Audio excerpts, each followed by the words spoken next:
بحمدی تعالی و بکرم مصطفیٰ صلی اللہ تعالی علیہ وسلم آج قرآن عظیم کے 14 پارے مکمل ہو چکے۔ اللہ کریم بقیہ قرآن عظیم کے حصے کو صحیح تجوید سے تلاوت کرنے اور آپ سب کو سماعت کرنے کی توفیق عطا فرمائے۔ عزیزان گرامی، آج ہم نے سورۃ الحجر کی تلاوت کی ہے اور سورہ نحل کی۔ یہ دو صورتیں قرآن پاک میں آئی ہیں، دونوں کے معنی اگر میں آپ کو بتاؤں تو سننے والے کو ایسا لگے گا کہ اس کا کیا مطلب ہے۔ حجر کہتے ہیں پتھر کو، حجر اسود آپ نے سنا ہوگا۔ حجر جو ہے پتھر کو کہتے ہیں، اصحاب الحجر کا اس میں نام ہے، یعنی پتھر والے لوگ، وہ ایک قوم تھی، ان کا تذکرہ اس میں آیا ہے۔ اور سورۃ النحل دوسری سورہ ہے جس کا مطلب ہے شہد۔ شہد کے نام سے پوری قرآن میں سورہ ہے۔ وہ دونوں کا تذکرہ قرآن پاک میں آیا ہے اور دونوں بہت عجیب و غریب چیزوں کا ذکر ہے۔ یہ اصحاب الحجر کون تھے؟ پتھر والے لوگ۔ یہ ایک ایسی قوم تھی، بہت اونچے چوڑے لمبے لوگ تھے، بڑے طاقتور لوگ تھے، اور ان کا کام یہ تھا کہ پورے پتھر کے پہاڑ کو ہاتھوں سے تراش کر کے اپنا گھر بنا لیتے تھے۔ یہ معمولی بات نہیں ہے، یعنی پتھر کو ڈیزائن کرنا، تراشنا اور اس کے اندر جو ہے دروازے بنانا، کمرے بنانا، سب پہاڑ کے اندر ہی ہوتا تھا۔ باقی کوئی چیز اینٹ سیمنٹ سے جس طرح دیواریں بنائی جاتی ہیں نہیں ہے۔ یہ وہ آج بھی ان کے بنائے ہوئے گھر موجود ہیں۔ مدائن صالح اس کو کہا جاتا ہے، سعودی عرب میں یہ شہر موجود ہے، الاولا نام سے۔ اب ان لوگوں نے اس کو پکنک پوائنٹ بنا دیا ہے۔ پہلے وہاں کوئی جاتا نہیں تھا، لیکن اب ہر چیز میں پیسہ چاہیے تو اس کو بھی ٹورسٹ پلیس کے طور پر کھول دیا گیا ہے۔ تو یہ حضرت صالح علیہ السلام کی قوم ہے۔ حضرت صالح علیہ السلام کو اس قوم کی ہدایت کے لیے بھیجا گیا تھا۔ تو حضرت صالح علیہ السلام آئے۔ اس قوم کو قوم سمود بھی کہا گیا ہے۔ اکڑ بھی بہت تھی، گھمنڈ بھی بہت تھا۔ جتنے لمبے تھے اتنے گھمنڈ بھی تھے، متکبر تھے، اور وہ اپنے سامنے کسی کو بھی کچھ نہیں سمجھتے۔ وہ سمجھتے کہ سب سے زیادہ طاقتور ہم ہیں، اور بڑے فنکار لوگ تھے۔ تو جب حضرت صالح علیہ السلام ان کے پاس آئے اور ایمان کی انہیں دعوت دی، ایک تو وہ طاقتور تھے، پہاڑوں کو تراش کر گھر تو بنا لیتے، لیکن ایمان سے محروم تھے۔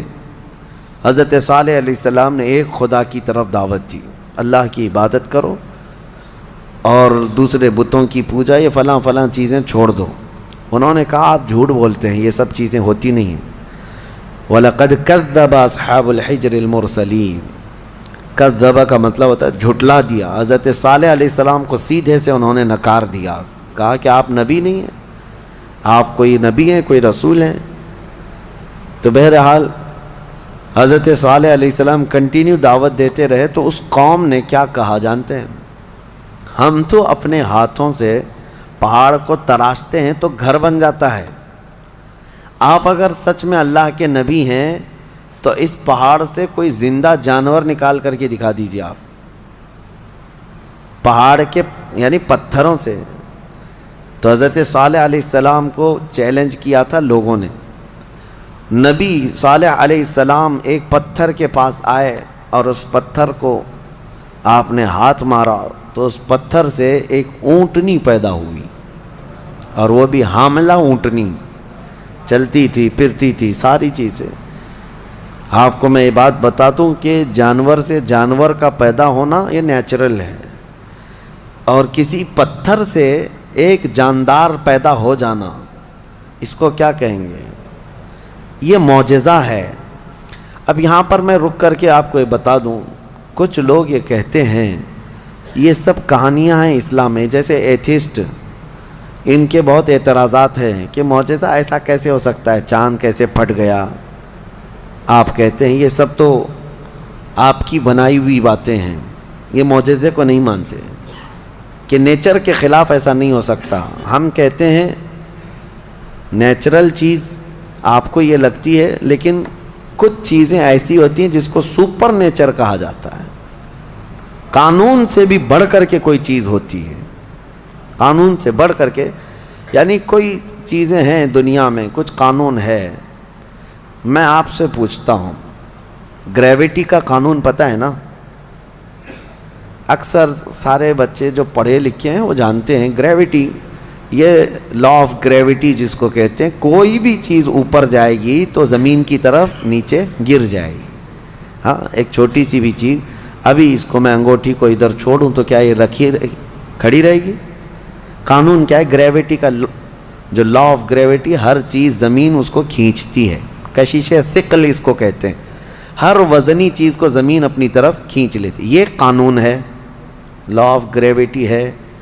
لیکن اس کے برخلاف بھی تو ہم دیکھ رہے ہیں، ہزاروں کلو کے وزن کی ایروپلین ہوا میں اڑتی ہے، اس کو زمین کیوں نہیں کھینچ لیتی؟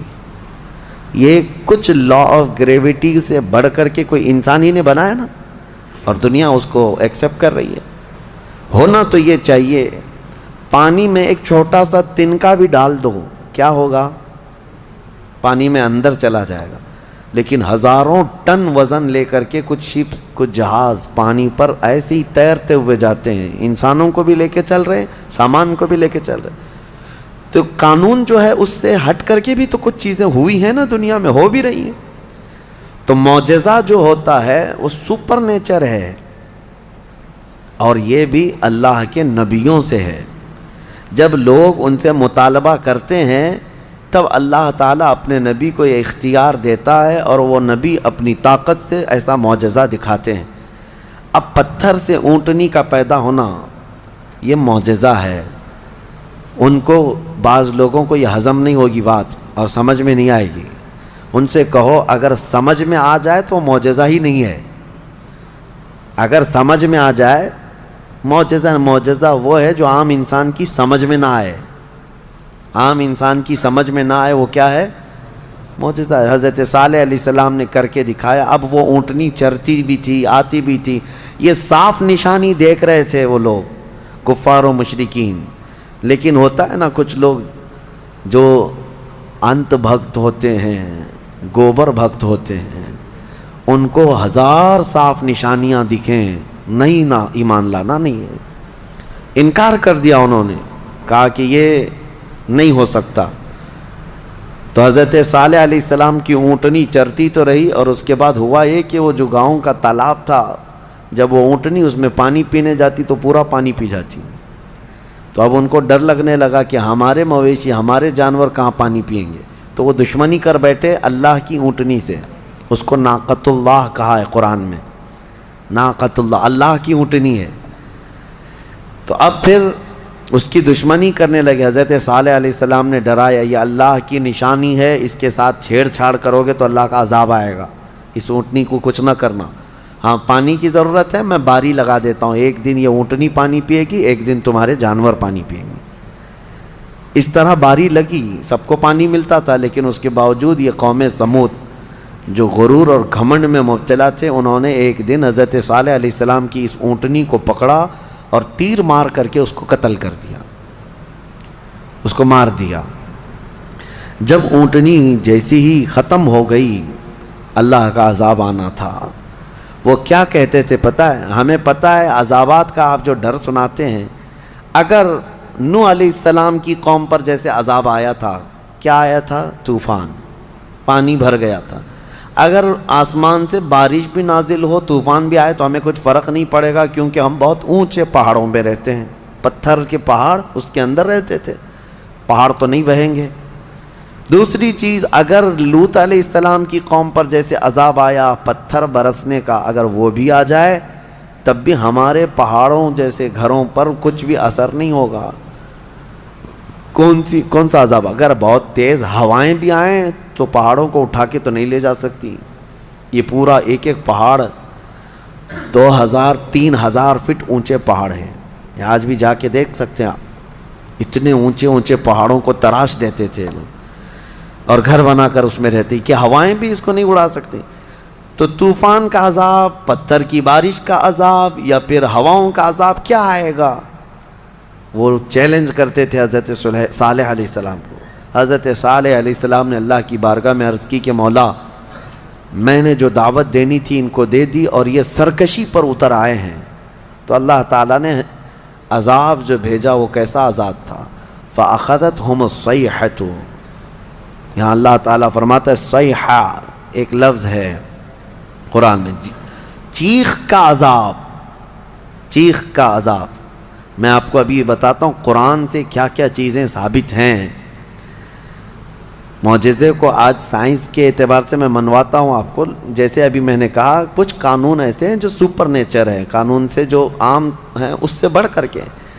اب چیخ کا جو عذاب ہے، چیخ کس کی چیخ تھی؟ حضرت جبرائیل علیہ السلام آئے زمین پر، انہوں نے ایک چیخ ماری، آواز نکالی. فرشتے کی آواز میں کیا طاقت تھی واللہ عالم. وہ آواز جب پھیلتی گئی تو اتنی تیز آواز تھی کہ یہ اپنے گھروں میں، پہاڑوں جیسے پتھروں کے گھروں میں جہاں تھے، اس آواز کی وجہ سے ان کا بھیجا نکل کر کے کانوں سے باہر آ گیا اور وہ جہاں تھے وہیں پڑے کے رہ گئے.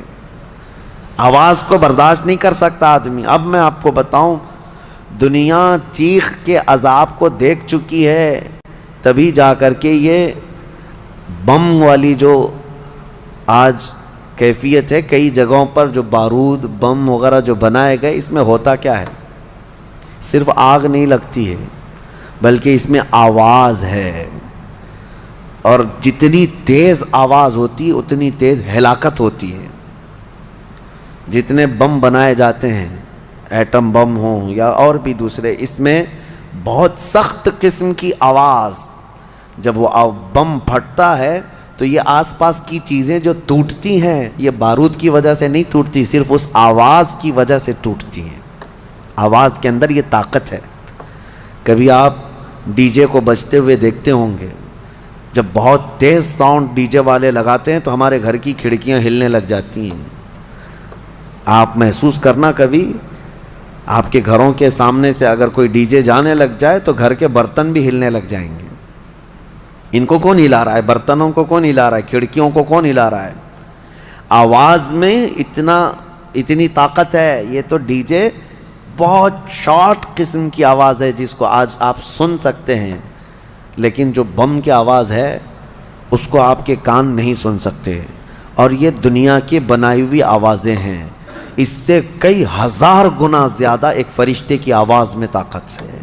جب وہ آواز آئی ہوگی تو پھر انسانوں کا کیا حشر ہوا ہوگا. تو صرف چیخ کی وجہ سے وہ پوری قوم ہلاک ہو گئی، سب اپنے گھروں میں پڑے رہ گئے، وہ عذاب الہی کے شکار ہو گئے. یہ ان کا ذکر اس سورے میں آیا ہے. ان کو اصحاب الحجر کہا گیا ہے. یہ پتھر والی قوم ہے. اے گھمنڈ میں مبتلا لوگو، آج تمہیں اگر ایسا لگتا ہو کہ میرے پاس بہت کچھ ہے اور میں بچ جاؤں گا، تو اصحاب الحجر نہیں بچ سکے. وہ اپنے پہاڑ جیسے گھروں کے اندر مردہ پڑے رہ گئے. صبح جا کر کے دیکھا گیا تو سب کی لاشیں بدبو میں سڑ رہی تھیں. صرف اس چیخ کے عذاب میں سب مبتلا ہو گئے، پوری قوم ہلاک ہوئی. اب آپ اندازہ کریں، قیامت بھی جو قائم ہونی ہے نا، وہ بھی آواز پہ ہی قائم ہونی ہے. آواز، یہ آج دنیا کو اچھی طرح سے پتہ ہے کہ ساؤنڈ کے اندر کتنا پاور ہے، اور آواز کے ذریعے سے ہی پوری دنیا کو ختم کیا جائے گا. کیسے؟ حضرت اسرافیل علیہ السلام سور پھونکیں گے. سور ایک باجے جیسی شکل کی ایک چیز ہے. یہ اسرافیل علیہ السلام ایک فرشتے ہیں اللہ کے، وہ ہاتھ میں لے کر کھڑے ہیں انتظار میں کہ جب مولا کا حکم ہوگا اس کو بجائیں گے. جیسے ہی اس کو پھونکنے لگیں گے دنیا میں آواز پھیلے گی. پہلے ہلکی ہلکی ہلکی ہوتے ہوئے وہ آواز اتنی بڑھ جائے گی کہ لوگ پہلے اس آواز کو سنتے ہوئے بے ہوش ہو جائیں گے. پھر اسی آواز پر پوری دنیا کی موت ہو جائے گی. ایک بھی باقی نہیں رہے گا، ایک بھی باقی نہیں رہے گا. اس سور کی آواز پر سارے کے سارے پورے روئے زمین پر جتنے انسان ہیں وہ سب کے سب مر جائیں گے. یہ قیامت قائم ہونے کا منظر ہے. پھر اللہ تبارک و تعالی زمین میں زلزلے پیدا فرمائے گا، اور پھر یہ پہاڑ سب پورے اڑنے لگ جائیں گے. زمین ختم کر دی جائے گی، ساری چیزیں ختم کر دی جائیں گی. پھر اللہ تبارک و تعالی جو میدان قیامت قائم فرمائے گا، پھر اس میں سارے انسانوں کو جمع کرے گا. تو سور پھونکا جائے گا اور سور کی آواز بہت تیز ہوگی، لیکن الحمدللہ آپ نہ گھبرائیں، ہمارے اوپر نہیں آنی ہے قیامت، کیونکہ فرمایا گیا قیامت جو ہے کسی بھی مومن پر نہیں آئے گی، اس وقت کوئی مومن باقی نہیں رہے گا، مسلمان نہیں رہے گا۔ قیامت جو سور پھونکی جائے گی اور اس وقت جو سارے لوگ ہلاک ہوں گے، اس میں ایمان والے لوگ نہیں رہیں گے، ایمان والے بہت پہلے ہی دنیا سے جا چکے ہوں گے۔ اب آپ اندازہ کرو جب سارے ایمان والے ختم ہو جائیں تبھی قیامت کو آنا ہے، اور جب تک مومنین زندہ ہیں قیامت نہیں آئے گی، یہ روایات سے ثابت ہے۔ تو بہرحال سور کی بھی آواز ہی ہے، آواز کا پاور ہے، اور قیامت بھی اسی میں قائم ہونی ہے۔ اب اس کے بعد دوسری سورہ ہم نے تلاوت کی ہے، سورہ نحل۔ سورہ نحل شہد کا ذکر آیا ہے، اللہ تعالیٰ فرماتا ہے اللہ کی نشانیوں میں سے ہے یہ بھی، یخرج من بطونہا شراب مختلف الوانہ فیہ شفاء للناس۔ شہد کی مکھی کا ذکر ہے کہ اللہ تبارک و تعالیٰ اس کے منہ سے ایک ایسے رس کو نکالتا ہے جو دنیا کی سب سے میٹھی چیز ہے، اور اللہ فرماتا اس میں لوگوں کے لیے شفا ہے۔ کس میں؟ شہد میں۔ شہد میں شفا ہے، اس کی گارنٹی قرآن سے ہے۔ اللہ نے فرمایا الگ الگ رنگ کے پھولوں سے یہ مکھی چوس کر کے آتی ہے رس، اور اپنے چھتے میں لا کر چھوڑ دیتی ہے، اور اس کے بعد اس میں مٹھاس آتی ہے، اور غضب کی مٹھاس، اس کی مٹھاس کا مقابلہ کوئی نہیں کر سکتا۔ جو اوریجنل مٹھائی ہے وہ شہد ہے دنیا میں، باقی سب چیزوں کو چھوڑ دیں، سب بنی ہوئی ہیں، لیکن اوریجنل جو مٹھاس ہے وہ صرف شہد کی ہے۔ اس کا ذکر کیوں ہے؟ دو جانوروں کا اللہ نے ذکر فرمایا، ایک گائے کا، یعنی دودھ دینے والی جو بھی ہے، اللہ فرماتا ہے کہ ہم دودھ کہاں سے نکالتے ہیں، دودھ کہاں سے آتا ہے؟ قرآن فرماتا ہے من بین فرث و دم، گوبر اور خون کے بیچ سے۔ گائے چارہ کھاتی ہے، اس کے بعد اس کو جگالی کر کے وہ ہضم کرتی ہے، اور اس کا وہ فضلہ بن جاتا ہے، اور اسی سے تھوڑا خون بھی بنتا ہے۔ خون اور اس کے گوبر کے بیچوں بیچ سے دودھ کو اللہ نکالتا ہے۔ اللہ فرماتا ہے من بین فرث و دم لبنا خالصا، خالص دودھ نکلتا ہے، نہ اس میں گوبر کا اثر آتا ہے، نہ خون کا اثر آتا ہے، اور نہ ہی کسی گائے کو چیر کر کے دیکھ لو کہ کوئی فلٹر اندر رکھا ہوا ہے۔ کون سی مشین لگی ہوئی ہے؟ کون سی مشین لگی ہوئی ہے کہ اس دودھ کو صاف کر کے، یعنی اس میں خون کے ذرات ہیں تو الگ کر دے، گوبر کے ذرات ہیں تو الگ کر دے؟ میاں رنگ بھی نہیں آتا اور نہ ہی مزہ آتا ہے۔ دودھ کے اندر کبھی خون کا مزہ آیا؟ دودھ کے اندر کبھی گوبر کا مزہ آیا؟ نہ مزے کو اللہ ملنے دیتا ہے، نہ اس کے اثر کو، نہ اس کے رنگ کو ملنے دیتا ہے۔ اور قرآن میں اللہ فرماتا ہے کہ ان دونوں کے بیچ سے خالص دودھ کو نکالتا ہے اللہ تعالیٰ، اور یہ پینے والوں کے لیے پیٹ بھرنے والی غذا ہے۔ ایک اس کا ذکر ہے اس جانور کا، اور دوسرا مکھی کا، کہ مکھی جو ہے یہ عبرت کی چیز ہے، شہد کی مکھی۔ اللہ کرے کہ آپ کو کبھی ڈنک نہ مارے، کبھی ڈنک نہ مارے، اگر یہ مارتی ہے تو زہر چڑھتا ہے، جسم پھول جائے گا، چہرے پہ اگر کاٹ لے، کئی لوگوں کا اس میں انتقال بھی ہوا، موت بھی ہوتی ہے۔ اگر کئی مکھیاں مل کر کے کاٹ دیں آدمی کو شہد کی، آدمی مر سکتا ہے، زہر ہے۔ سمجھ میں نہیں آتا، وہ زہریلی مکھی ہے، اور پھولوں کا جو رس چوستی ہے اس میں سے آپ بھی چوس کے لا کے اپنے گھر میں تھوک کے دیکھو، گلاب کو چوس لو، موگرے کو چوس لو، چمیلی کو چوس لو، اور اپنے گھر کے ایک کٹوری میں تھوک کے دیکھو، بدبو ہی آئے گی۔ اور پھولوں کا رس تو کڑوا ہی ہوتا ہے، لیکن وہ مکھی زہریلی خود بھی ہے اور چوستی کڑوے پھولوں کا رس ہے، اور لا کر کے چھتے میں جب ڈالتی ہے تو نہایت ہی شیریں، نہایت ہی میٹھی چیز۔ اب اللہ تبارک و تعالیٰ فرماتا ہے کون ہے جو اس میں مٹھاس پیدا کرتا ہے؟ کون ہے؟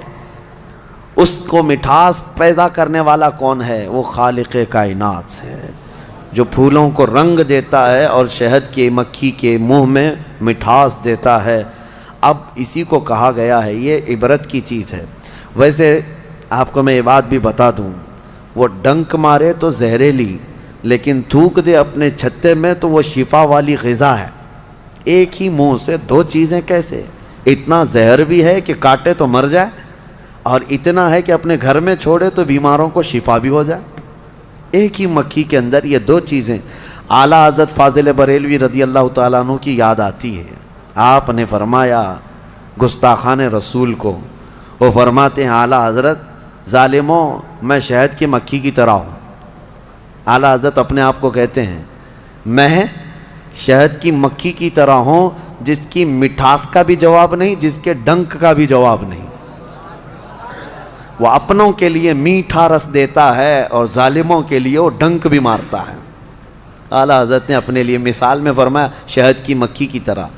لیکن میں آپ کو ایک روایت یہ بھی بتاؤں، اس شہد کی مکھی کے اندر جو مٹھاس آتی ہے، اتنی مٹھاس کیسے؟ فرمایا کہ یہ جب پھولوں کا رس چوستی ہے تو پھولوں کا رس چوس کر اپنے گھر جانے تک یہ حضور پاک پر درود پڑتی ہے، اور اس درود کی برکت ہے حضور پاک صلی اللہ تعالیٰ علیہ وسلم کے کہ اس کے منہ میں مٹھاس پیدا ہوتی ہے۔ اللہ تعالیٰ ہمارے منہ میں مٹھاس پیدا فرمائے، زبان میں آپ کے اثر پیدا فرمائے۔ یہ دونوں چیزیں اللہ تعالیٰ نے عبرت کے طور پر فرمایا ہے۔ دو جانوروں کا ذکر ہے اور دونوں عبرت کے لیے ہے۔ اب ان لوگوں کو آج کے زمانے میں پتہ چل رہا ہوگا نا کہ دودھ کہاں سے نکلتا ہے۔ آج سرچ کر کے بتا رہے ہوں گے نا کہ دودھ کہاں سے نکلتا ہے۔ ڈائری والوں کو پوچھو یا اس کے جو ریسرچ اسکالرس ہیں ان سے پوچھیں۔ لیکن قرآن 1400 سال پہلے بغیر کسی سونوگرافی کے، بغیر کسی چیر پھاڑ کے جب بتا رہا ہے، تو آج بھی ان لوگوں کو عقل میں نہیں آتی بات کہ آخر یہ باتیں قرآن میں آئی کیسے؟ اس وقت نہ سائنس کا وجود، نہ کسی مشین کا وجود۔ تو محمد عربی صلی اللہ تعالیٰ علیہ وسلم کی زبان سے جو کلمات نکلے وہ ان کے اپنے نہیں ہیں، یہ خلاق کائنات کے کلمات ہیں۔ جس نے پوری کائنات کو پیدا کیا اسی نے یہ تمام چیزیں بیان کیا۔ آج ہی کے پارے میں ہم نے دو بہت اہم آیتیں تلاوت کی ہیں، وہ ہمارے لیے بہت ہی ہمت والی آیتیں ہیں۔ اللہ فرماتا انا نحن نزلنا الذکر وانا لہ لحافظون، بے شک ہم نے ہی قرآن کو اتارا ہے اور ہم ہی اس کی حفاظت کرنے والے ہیں۔ اللہ کا وعدہ ہے، یہ 26 لے کر کے جو بیٹھے ہوئے ہیں یہ پاکھنڈی مر جائیں گے، قرآن کا کچھ نہیں کر سکیں گے، کچھ نہیں کر سکیں گے۔ قرآن برسوں سے اسی طرح محفوظ ہے۔ اچھا ایک بات میں آپ کو بتا دوں، ایک جاہل بدتمیز قسم کا ایتھیسٹ اٹھا سوال کرتا ہے، کافی پہلے کی بات ہے، کہا کہ کہتے قرآن کو اللہ ہی حفاظت کرتا ہے، اللہ حفاظت کرتا ہے۔ لے جا کر کے اس نے ہاتھ سے جلا دیا، کہا میں جلایا، قرآن تو بچا نہیں۔ یہ ایسی ہی پاگل ہے جیسے نمرود نے کیا تھا۔ حضرت ابراہیم علیہ السلام نے کیا کہا تھا نمرود سے؟ میں اس خدا کی عبادت کرتا ہوں جو موت بھی دیتا ہے، حیات بھی دیتا ہے۔ تو اس نے کیا کیا؟ جیل سے 2 قیدیوں کو نکالا اور ایک کو مار ڈالا اور ایک کو آزاد کیا، کہا میں بھی زندگی اور موت دیتا ہوں۔ یہ ایسی پاگل ایتھیسٹ ہے۔ اس نے قرآن کو جلا کر کے یا ختم کر کے کہا کہ یہ کہاں بچ سکا؟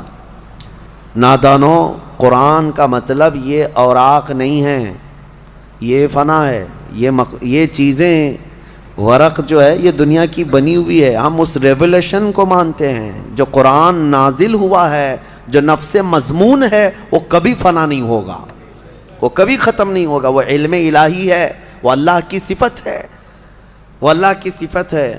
قرآن میرے سینے میں ہے، ان کے سینے میں ہے، یا ورق پر ہے، یہ سب چیزیں جا سکتی ہیں، یہ چیزیں جا سکتی ہیں، لیکن وہ ریولیشن، وہ نزول قرآن کا وہ کبھی ختم نہیں ہوگا۔ اس کے متعلق ہم کہتے ہیں تم 100 نہیں، 1000 نہیں، 1,00,000 جلا لو اوراق کو جلانے کا مطلب یہ سمجھتے ہیں کہ قرآن جلا دیا، قرآن ختم ہو گیا۔ نہیں، قرآن کی حفاظت اللہ خود فرما رہا ہے، اللہ فرما رہا ہے۔ یہ اپنے گھر دیکھ لیں، گھر نہیں بچا پا رہے ہیں، ان کا اپنا کوئی محفوظ نہیں رہ گیا ہے۔ اور یہ آج کی بات نہیں ہے میرے عزیزو، برسوں سے۔ ایک سوال یہ بھی آتا ہے کہ قرآن وہی آتھینٹک ہے یا نہیں. اس سے قبل بھی میں پہلی ہی تفسیر میں اس کو بتا دیا تھا جب شروع کیے تھے ہم لوگ. یہ سوالات یہ ملحدین کی طرف سے آتے ہیں، بددین ایتھسٹ جو ہیں، ناستک لوگ، وہ کہتے ہیں کہ کیسے پتہ. ہم نے یہی کہا کہ اگر اس کے خلاف تمہارے پاس کوئی ثبوت ہے کہ کوئی دوسرا بھی قرآن تھا تو لا کے دکھا دو. 1400 سال سے کہاں سوئے ہوئے تھے سارے لوگ؟ ایک ہی قرآن کیوں ہے پوری دنیا میں جو الحمدللہ سے شروع ہوتا ہے والناس پہ ختم ہوتا ہے؟ وہ کہیں کا بھی ہو، امریکہ کا ہو، انڈیا کا ہو، افریقہ کا ہو، پاکستان کا ہو، عرب کا ہو، کہیں پر بھی جاؤ قرآن آپ کو یہی ملنے والا ہے. حتیٰ کہ ہمارے درمیان سینکڑوں فرقے ہو گئے ہوں گے، ہر فرقے میں قرآن یہی ہے، یہی قرآن ہے. شیعوں کے ہاں بھی، دیوبندیوں کے ہاں بھی، اہل حدیث کے ہاں بھی، چاہے جتنے بھی مکاتب فکر دنیا میں ہیں، فرقے ہیں، سب کے پاس قرآن یہی ہے، یہی قرآن ہے. تو کوئی الگ قرآن کیوں نہیں ملتا؟ یہ ان کے لیے سب سے بڑا سوال ہے کہ اتنے تواتر تک، یعنی لاکھوں لوگوں کا ایک چیز پر جمع ہونا دنیا میں محال ہے، کوئی ایک تو اگینسٹ ہوگا. اب مسئلہ یہی ہے نا کہ قرآن کے خلاف یہ اس لیے زہر اگلتے رہتے ہیں کہ کبڑا یہ چاہتا ہے کہ پوری دنیا کبڑی ہو جائے. وہ یہ نہیں چاہتا کہ میری پیٹھ صحیح ہو جائے، وہ یہ چاہتا ہے کہ دنیا میں سب ویسے ہی دکھتے رہیں جیسے میں کبڑا ہوں. ہاں، خود کے گھروں کی کتابوں کا حال تو یہ ہے کہ بیچارے یہاں ایک الگ پبلش ہوتی ہے، وہاں ایک الگ پبلش ہوتی ہے، سب کے روایتیں بدلی ہوئی ہیں، اس کا مضمون الگ ہے، اس کا مضمون الگ ہے. بائبل پتہ نہیں مارکیٹ میں کتنی ملتی ہے، الگ الگ ہے. ویدوں میں تبدیلیاں ہیں، پران میں تبدیلیاں ہیں، شرح لکھنے والوں میں الگ الگ باتیں ہیں. تو ظاہر سی بات ہے دنیا میں دوسری کتابوں کو انہوں نے دیکھا تو سوچتے ہیں قرآن بھی ایسا ہی ہے. میں یہ کہتا ہوں ترجمے 1000 ہو سکتے ہیں، تفسیریں 1000 ہو سکتی ہیں، لیکن قرآن کا وہ نفس مضمون ایک ہی رہے گا، قیامت تک ایک ہی رہنے والا ہے. اور یہی اللہ کا وعدہ ہے، ہم نے ہی قرآن کو اتارا ہے اور ہم ہی اس کی حفاظت کرتے ہیں. ہاں، اور دوسری آیت جو میں کہہ رہا ہوں، 2 آیتیں ہم نے پڑھی ہے. دوسری آیت ہے وَنَزَّلْنَا عَلَيْكَ الْقُرْآنَ تِبْيَانًا لِكُلِّ شَيْءٍ. اللہ فرماتے ہیں ہم نے قرآن میں ہر چیز کا واضح بیان کر دیا ہے، واضح بیان کر دیا. میں تقریباً آج سے 10 سال پہلے کی بات ہوگی، تو 2012 وغیرہ میں ایک صاحب وہ پوچھنے لگے، وہ بڑے ماڈرن خیالات کے ہیں، تو انہوں نے کہا آپ کہہ رہے ہیں قرآن میں ہر چیز کا واضح بیان ہے، تو کیا پیٹرول کا بھی ذکر ہے قرآن میں؟ اور پتہ نہیں پیٹرول ہی شاید اس کو زیادہ اچھا لگتا ہو یا پیٹرول پیتا ہو. میں نے کہا پیٹرول کیا؟ اللہ نے فرمایا ہر چیز کا واضح بیان ہے، ہر چیز کا واضح بیان ہے. ہم نے ان سے پوچھا تمہیں پتہ ہے سمندر میں موتیاں ہیں؟ پتہ ہے نا، سمندر میں ہی ہوتی ہے نا موتیاں. کہا ہاں ہے. کہا جاؤ ڈوب کے لے کے آؤ. کہا ہمارا کام نہیں ہے. کہا کس کا ہے؟ وہ جوہری کا کام ہے جو غوطہ لگاتا ہے. کہا یہی قرآن میں ہر چیز کا بیان ہے، اس میں غوطہ لگانے کا کام اماموں کا ہے جو مجتہدین ہیں، ائمہ مجتہدین ہیں، علماء صالحین ہیں.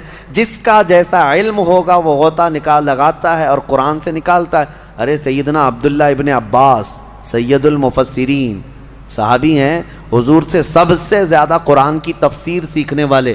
وہ کہتے ہیں قرآن کے علم کے بارے میں اگر میرے اونٹ کے گلے کی رسی بھی گم ہو جائے تو میں قرآن سے ڈھونڈ لوں گا. ہاں، قرآن سے ڈھونڈ لوں گا. تو یہ ہر چیز کا واضح بیان ہے، لیکن یہ اپنے اپنے ظرف کی بات ہے، اپنے اپنے علم کی بات ہے. ہمیں پتہ ہے سمندر میں بہت سارے خزانے ہیں، لیکن ہر ایک کا کام نہیں ہے کہ سمندر میں جا کے موتیاں لے آئے. ہاں، کچھ لوگ کوشش کر بھی لیں گے تو سیپیاں لا سکتے ہیں، سیپ لے لیں گے. موتیاں لانا اور وہ سب جانکار لوگوں کا، ماہرین کا کام ہوتا ہے. اسی طرح میرے عزیزو قرآن عظیم میں ہر چیز کا واضح بیان ہے. اس کا مطلب اب یہ بھی نہیں ایک فرقہ نکلا ہے اہل قرآن. ابھی ایک فرقہ ہے، انٹرنیٹ پر کتنے فرقے آئیں گے پتہ نہیں. ابھی 72 تو بہت پہلے ہی ہو گئے جو جہنم میں جانے والے تھے، ابھی آ ہی رہے ہیں، ان کی شاخیں پہ شاخیں ہو رہی ہے. اہل قرآن اور اللہ کی پناہ یہ اکثر جو ہے نا پاکستان سے نکلتے ہیں. ایک اسی طرح کا فرقہ جس میں وہ یہ کہتے ہیں کسی بھی حدیث کی ضرورت نہیں، کسی بھی چیز کی ضرورت نہیں، ہمارے لیے قرآن کافی ہے۔ قرآن میں اللہ نے فرمایا نا ہر چیز کا واضح بیان کیا، تو اس آیت کی وجہ سے اب کسی دوسری چیز کی ضرورت نہیں، بس قرآن ہی کافی ہے، قرآن ہی کافی۔ وہ دنیا کو ایسا گمراہ کرتا ہے آدمی، ہاں بات کرنے نہیں دیتا علماء کو، لیکن وہ لوگوں پر اپنے لچھے دار باتوں سے حاوی ہونے کی کوشش کرتا ہے۔ ہر چیز کا بیان قرآن میں، ہر چیز کا بیان قرآن میں۔ کافی سال پہلے ہمارے استاد گرامی حضور محدث کبیر رحمۃ اللہ ادام اللہ اقبالہ، آپ نے فرمایا تھا کہ آپ کا ایک اہل قرآن سے کسی سے مباحثہ ہو رہا تھا، ہر چیز کا بیان قرآن میں، ہمارے لیے قرآن کافی ہے۔ تو حضرت نے اس سے کہا کہ تو ٹھیک ہے، کتا کھانا کہاں ہے، کیا ہے بتائیے، حلال ہے کہ حرام ہے؟ قرآن میں اس کا ذکر ہونا چاہیے، صاف صاف ذکر ہو، کتا کھانا کیا ہے۔ اگر حلال ہے تو پہلے تم کباب بنا کے کھاؤ، اور حرام ہے تو پھر قرآن سے دکھاؤ۔ نہیں تھا۔ کیا قرآن میں ہر جانور کا پرٹیکولر نام ہے؟ نہیں ہے، فارمولے بتائے گئے ہیں، اور قرآن کو سمجھنے کے لیے رسول پاک کی حدیث ضروری ہے، کیونکہ وہی نور ہے جو اس پر روشنی ڈالتا ہے۔ نبی پاک صلی اللہ علیہ وسلم کی حدیثوں کے بغیر قرآن کو سمجھنے کی کوشش کرو گے، پھر اٹکل پچھو مارتے رہ جاؤ گے، اس کا مطلب یہ ہو سکتا ہے، اس کا مطلب یہ ہو سکتا ہے۔ نبی پاک صلی اللہ تعالیٰ علیہ وسلم کی احادیث سے جس نے قرآن کو سمجھا وہ ہدایت پر ہے، وہ ہدایت پر ہے۔ ورنہ یہی انٹرنیٹ کے کیڑے جو ابھی نکلے ہوئے ہیں، اپنا فرقہ بنائے، اور انہوں نے کیا کیا انکار کر دیا، معجزہ نہیں ہوتا، یہ تورات زبور انجیل کوئی کتاب ہی نہیں تھی، ہاں، اور سب سے افضل قوم جو تھی وہ بنی اسرائیل تھی، امت محمدیہ نہیں ہے۔ آیتوں کے ذریعے سے بہت کچھ توڑ مروڑ کر کے مانے۔ کہاں سے سمجھ رہا ہے؟ اس سے سوال کرو تو کہا ہم اپنی عقل سے سمجھتے ہیں، عقل سے سمجھتے ہیں، ان کو حدیث کی ضرورت نہیں، حدیث کا لفظ تک نہیں لیتے، وہ کہتے ہیں عقل سے، ہم اپنی عقل سے سمجھتے ہیں، اللہ نے ہم کو اتنی ہدایت دی۔ اگر ان سے صرف ایک سوال کر لیں، ایک سوال کر لیں، سب چیزیں تمہارے لیے قرآن ہی کافی ہے نا؟ پہلی بات تو یہ بتاؤ کہ یہ قرآن تم تک آیا کیسے؟ کیا تمہاری عقل پہ ڈائریکٹ نازل ہو گیا، جبرائیل امین لا کر کے دے دیے؟ کہاں سے آیا قرآن؟ اس کی آتھینٹسٹی چاہیے، تو ان کو بولنا پڑے گا، ان کو بولنا پڑے گا کہ رسول اللہ پر نازل ہوا، اور اس کو جمع کس نے کیا؟ کس نے کیا؟ عام لوگ جانتے ہیں، صحابہ اکرام نے جمع کیا۔ اب صحابہ اکرام سے تابعین میں آیا، تابعین سے پھر اولیاء امت میں آیا، یہ ایسے ہی چلتا چلتا قرآن ہمارے تک آیا نا۔ اب یہ صاحب یہ بیچ کے سارے سند ہٹانا چاہتے ہیں، نہیں، ہم کو ڈائریکٹ چاہیے۔ اگر تم یہ صحابہ کرام اور یہ تابعین کے سلسلے کو ختم کرو گے تو قرآن کی سند بھی نہیں رہ جائے گی، قرآن کی سند بھی نہیں رہ جائے گی۔ قرآن کو اگر تم حقانیت والا یہ کتاب مانتے ہو تو یہ ماننا پڑے گا اس کو ہم تک پہنچانے والی جو ذاتیں ہیں وہ نبی پاک صلی اللہ علیہ وسلم کے سچے غلام ہیں، اور انہوں نے ہی حضور کی حدیثیں بھی بیان کی، اور قرآن کی تشریح بھی انہوں نے ہی ہمیں سمجھایا۔ اسی لیے قرآن کو اپنی عقل سے نہیں بلکہ صحابہ اور تابعین کی سمجھ سے ہمیں سمجھنا ہے۔ جیسے رسول اللہ نے انہیں سمجھایا ہے ویسے ہم قرآن سمجھنا چاہتے ہیں، تو عقل نہیں، گوگل نہیں، بلکہ فہم صحابہ جس کو کہتے ہیں، صحابہ اکرام۔ ابھی لوگوں کو بڑا آسان ہے، آیت سمجھنا ہے گوگل کر دو، اور گوگل لا کر کے دیا، اور گوگل کتنی جگہ گلیوں میں پھنساتا ہے پتہ ہے، بڑی بڑی گاڑیاں لے جا کر کے نکڑ پہ لگا دیتا ہے۔ گوگل میپ والی آنٹی جو بولتی ہے اس کے پیچھے پیچھے چل کر کے کتنی مرتبہ تو ہم بھی دھوکے کھائیں۔ ہاں، ہم کو جو ہے دلی سے نکل کر کے گاڑی میں 6 لوگ تھے، میپ لگا کر کے چل رہے ہیں، میں کہا کہ مجھے پتہ ہے راستہ، ڈرائیور صاحب رامپور کے تھے، کہے کہ نہیں میپ سے چلیں گے، رات کے 2 بج چکے ہیں، میپ سے چلتے چلتے کچے راستے پر لے کے گئے۔ میں کہا بریلی کا راستہ اتنا کچا تو نہیں ہے، دلی ایئرپورٹ سے بریلی جانا ہے، کچے راستے پر لے جا کر ایک جگہ ڈیڈ اینڈ آ گیا، کچھ بھی نہیں، اور بیریکیٹنگ ڈال کر کے پولیس لوگ کھڑے ہیں، ٹارچ ہمارے اوپر مارنے لگے۔ کہا ادھر کیوں آئے؟ ہم نے کہا کہ ہم بریلی جا رہے ہیں۔ انہوں نے کہا یہ تو سب جیل ہے، یہاں کیسے آ گئے؟ رات کے 3 بجے۔ تو یہ ہے گوگل وہاں تک پہنچاتا ہے۔ بہت سارے لوگ صرف جو ہے نا آیتوں کو گوگل کر کے وہیں تک جیل تک جانا چاہتے ہیں۔ صرف اس پر ڈیپینڈ مت رہو. ہاں میں یہ نہیں اس کا انکار نہیں کرتا کہ اس میں کچھ نہیں ہے لیکن یہ آتھینٹک ہے یا نہیں اس کو سمجھنے کے لیے پھر تمہیں علماء حق کی ضرورت ہوگی. آج جو فارورڈ ہو رہے ہیں نا سارے میسیجز حدیث حدیث حدیث کہہ کر وظیفے وظیفے وظیفے، اس کے لیے بھی کیا تمہارے پاس اتنی عقل ہے کہ حقیقت میں یہ بخاری کی حدیث ہے یا نہیں؟ کیسے پتا تمہیں؟ یہ مسلم شریف کا اس میں ریفرنس دے دیا، کیسے پتا تمہیں؟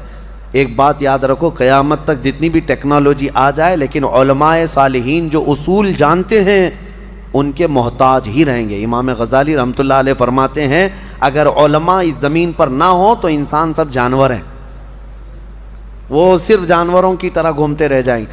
آپ کو حق اور باطل میں فرق کرنے کا طریقہ انٹرنیٹ سے نہیں معلوم پڑے گا، پھر تمہیں کسی کے ہاں جا کر کے سمجھنا ہی ہوگا. بہرحال اللہ تبارک و تعالی ہمیں قرآن سے ہدایت عطا فرمائے اور بد دین اور گمراہوں کی صحبت سے اللہ ہماری حفاظت فرمائے. جو اہل قرآن جو نیچری فرقہ ہے اللہ تعالیٰ اس سے آپ کی حفاظت فرمائے.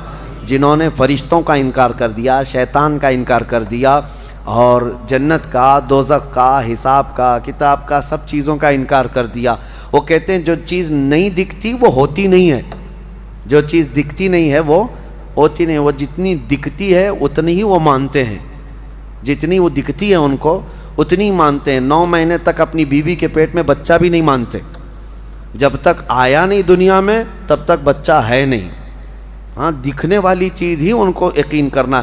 اور دوسری ایک عجیب سی بات ہے، جتنی چیزیں دکھتی ہیں اسی پر ایمان لاتے ہو، اسی کو سمجھتے ہو، پھر یہ بھی کہتے ہو کہ گیلیکسی میں جو ہے اتنے سٹارز ہیں، کیا کیا ہیں اس میں، بہت سارے یہ ستارے گناتے سیارے ہیں.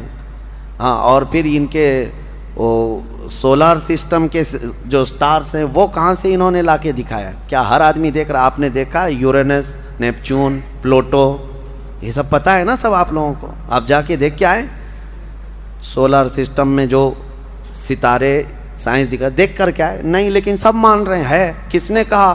سائنسدانوں نے کہا. سائنسدانوں نے کہہ دیا کہ سولار سسٹم میں یورینس بھی ہے، نیپچون بھی ہے، پلوٹو بھی ہے، فلاں فلاں سٹارز ہیں. آپ آنکھ بند کر کے مان رہے ہیں. اور یہ تو اتنا یقین ہے کہ چاند میں جا کر کے آ گئے، وہ بھی مان رہے ہیں، چاند کی ساری چیزیں مان لیے. تم دنیا کو سائنسدانوں کے کہنے پر مان سکتے ہو، ہم اللہ کے حبیب کے کہنے پر جنت و دوزخ کیوں نہیں مانیں گے؟ یقیناً اس رسول نے ہمیں خبر دیا ہے، اس پر ہم ایمان لاتے ہیں اور اللہ تعالی ہم سب کو غیب پر ایمان لانے والی جماعت میں ہی قبول فرمائے.